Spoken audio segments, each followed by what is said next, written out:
Nehru memorial museum और library का नाम जैसे ही बदलने का ऐलान किया गया, वैसे ही सियासी गलियारों में विरासत की सियासत पर जुबानी जंग तेज हो गई। ऐसा पहली बार नहीं है जब विरोधी दल सरकार पर देश के पहले प्रधानमंत्री जवाहरलाल नेहरू की विरासत को एक षड्यंत्र के तहत मिटाने का आरोप लगा रहे हैं। आखिरकार प्रधानमंत्री मोदी गाहें बगाहें नेहरू और उनकी नीतियों पर हमलावर क्यों होते जा रहे हैं, देखिए रिपोर्ट।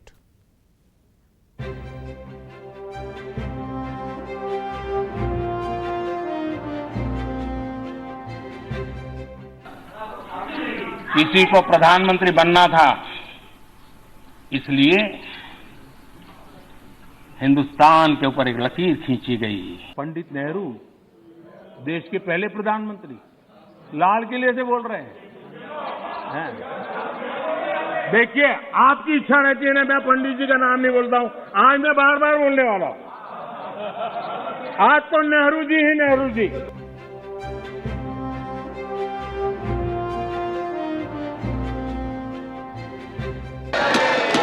शर्मिंदगी है नेहरू सरनेम रखने से, क्या शर्मिंदगी है। इतना बड़ा महान व्यक्तित्व अगर आपको मंजूर नहीं है, परिवार को मंजूर नहीं है। इतिहास उन्हें आजाद भारत का सबसे योग्य राजकुमार कहता है। इतिहास उन्हें आजादी के बाद के हिंदुस्तान का शिल्पकार कहता है। इतिहास उन्हें आधुनिक भारत का निर्माता कहता है। इतिहास उन्हें the great statesman of India कहता है। इतिहास उन्हें पहला ग्लोबल लीडर कहता है। इतिहास उन्हें आज के भारत का पहला इंजीनियर कहता है।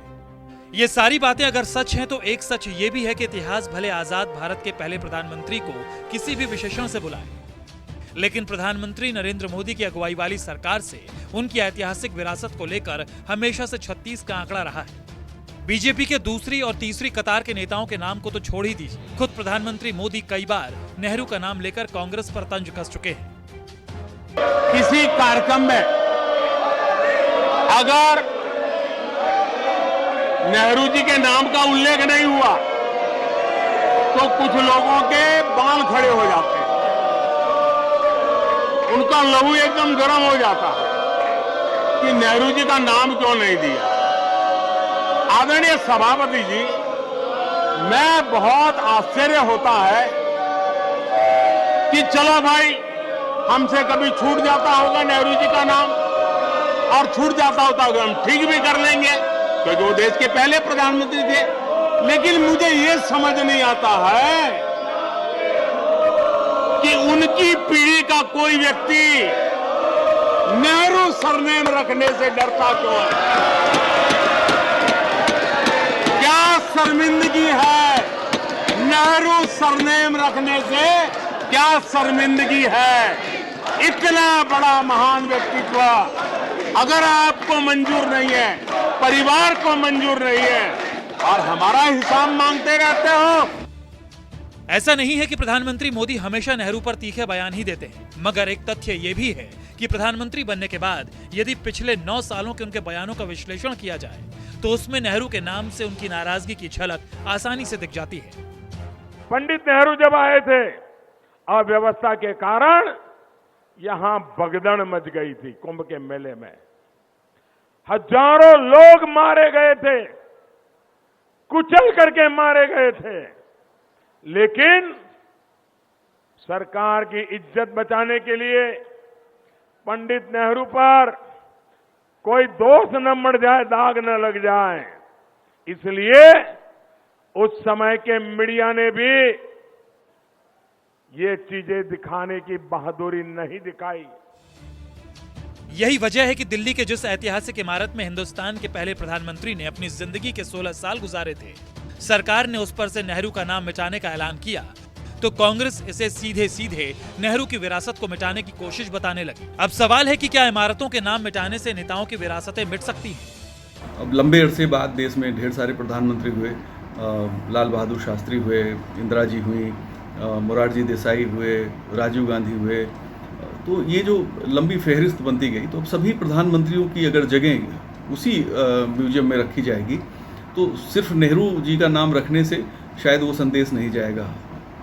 संभव है केंद्र सरकार ने इसीलिए नाम बदला हो कि चूंकि ढेर सारे प्रधानमंत्रियों से जुड़ गई है वो लाइब्रेरी, इसलिए उसे प्रधानमंत्री म्यूजियम कर दिया जाए। तो मुझे लगता है कि एक तरीके से देखा जाए तो ये ठीक भी है, लेकिन अगर दूसरे तरीके से देखेंगे तो प्रधानमंत्री नेहरू जो हमारे पहले प्रधानमंत्री थे और आज़ादी की लड़ाई में उनका योगदान भी है, तो उनका नाम हटाया जाना निश्चित तौर पे जो कांग्रेस है उसका विरोध करेगी, तो विरोध कर रही है।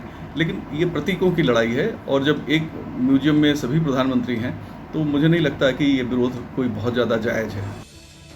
अगर कांग्रेस सरकार पर नेहरू की विरासत को मिटाने का आरोप मढ़ती है तो बीजेपी अक्सर नेहरू गांधी परिवार पर इस बात को लेकर हमलावर रहती है कि एक सियासी षड्यंत्र के तहत देश की कई बड़ी संस्थाएं और इमारत गांधी नेहरू परिवार के नाम पर कर दी गई। शायद इसलिए जब पिछले कुछ सालों में देश की राजधानी में एक के बाद एक ऐतिहासिक स्थलों के नाम बदले जाने लगे तो किसी को ज्यादा आश्चर्य नहीं हुआ।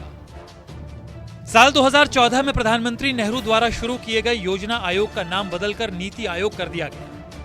जिस जगह पर प्रधानमंत्री निवास स्थित है उस जगह का नाम बदलकर लोक कल्याण मार्ग रखा गया। औरंगजेब रोड का नाम बदलकर doctor APJ Abdul Kalam road कर दिया गया। राजपथ को बदलकर कर्तव्य पथ किया गया। मुगल गार्डन को अमृत उद्यान किया गया। कांग्रेस के नेताओं का आरोप है कि सरकार की ये तमाम कोशिशें दरअसल उस विरासत पर अपना नाम दर्ज करने की एक नाकाम कोशिश है जो आजादी के बाद से प्रधानमंत्री नेहरू के नाम पर दर्ज है।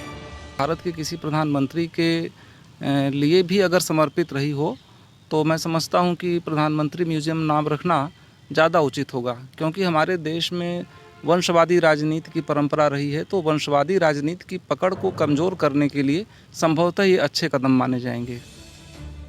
इतिहास पुरुष इतिहास नहीं बदलते, बल्कि वो इतिहास रचते हैं। हिंदुस्तान की राजनीति में देश के पहले प्रधानमंत्री जवाहरलाल नेहरू का नाम बड़ा है या फिर प्रधानमंत्री मोदी का सियासी कद, इसका फैसला भी एक दिन इतिहास ही करेगा। दिव्या अग्रवाल के साथ कुमार गौरव और रमन कुमार, दिल्ली, न्यूज़ 24।